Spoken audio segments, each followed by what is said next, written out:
ஈரோட்டில் பல்வேறு நிகழ்ச்சியில் கலந்து கொள்வதற்காக முன்னாள் முதல்வர் எடப்பாடி பழனிசாமி விமானம் மூலம் கோவை வந்தடைந்தார். கோவை விமான நிலையத்தில் செய்தியாளர்களுக்கு பேட்டியளித்த எடப்பாடி பழனிசாமி கீழடி ஆய்வுகள் குறித்து சம்பந்தமாக நேற்றைய தினமே முன்னாள் அமைச்சர் பாண்டியராஜன் தெளிவாகவும் விளக்கமாகவும் பதிலளித்துள்ளதாக தெரிவித்தார்.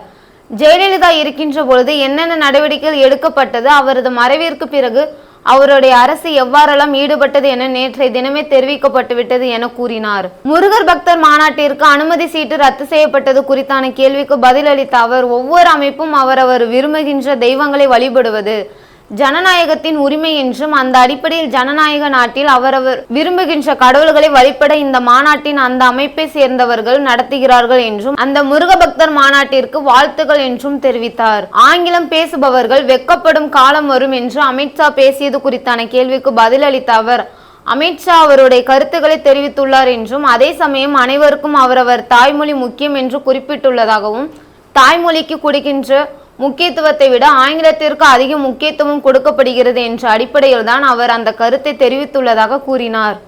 திராவிட முன்னேற்ற கழகத்தை பொறுத்தவரை மக்கள் மத்தியில் மிகப்பெரிய கொந்தளிப்பு எழுந்துள்ளதாகவும், மக்கள் விரோத ஆட்சி தமிழகத்தில் நடைபெற்று கொண்டு இருப்பதாகவும், அதனை மறைப்பதற்காக மடைமாற்றம் செய்வதற்காக கேலி சித்திரங்களை வெளியிட்டு அவதூறு செய்திகளை பரப்புவதாகவும், இதற்கெல்லாம் 2026 சட்டமன்ற தேர்தலில் மக்கள் அவர்களுக்கு தக்க தண்டனை வழங்குவார்கள் என தெரிவித்தார்.